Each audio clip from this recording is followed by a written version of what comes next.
रात के 8 बज रहे थे। चंदेरी गांव के जंगली इलाके की एक गुफा में खुदाई का काम चल रहा था।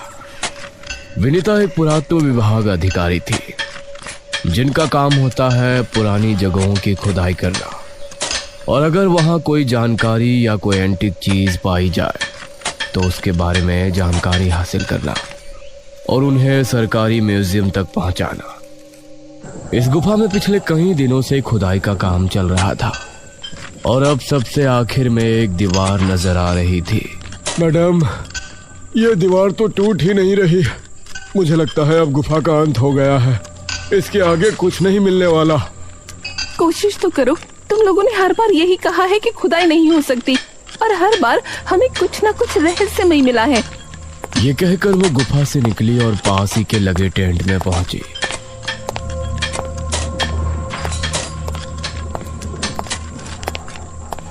जहां रवि गुफा से मिली चीजों की जांच कर रहा था। एक किताब और एक ये पोटली। मैडम, हमें अभी तक बस ये 2 चीजें ही मिली हैं, लेकिन मुझे नहीं लगता कि इन चीजों का कोई महत्व होगा।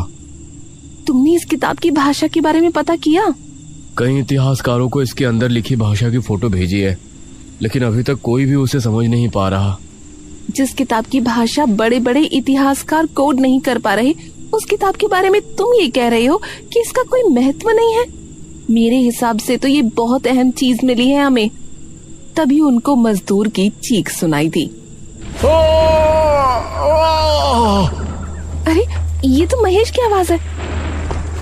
ये दोनों भागकर गुफा में पहुंचे।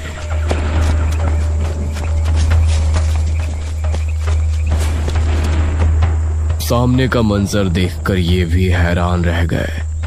वो दीवार अब टूट चुकी थी और उसके अंदर से चमगादड़ों की फौज निकलकर भयानक शोर करती हुई बाहर की तरफ जा रही थी। डरो नहीं, वो बस चमगादड़ है। सभी चमगादड़ बाहर निकल गए और अब उनको जमीन पर एक ताबूत रखा नजर आया। मैडम, अब मैं यहाँ और नहीं रुक सकता। कहीं इसमें किसी की लाश निकली तो? अरे बेवकूफ, इसमें कोई गुप्त धन भी तो हो सकता है।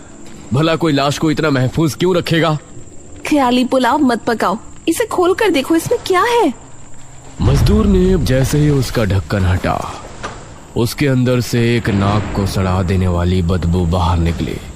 उसके अंदर एक कंकाल नजर आया। ये तो एक कंकाल है।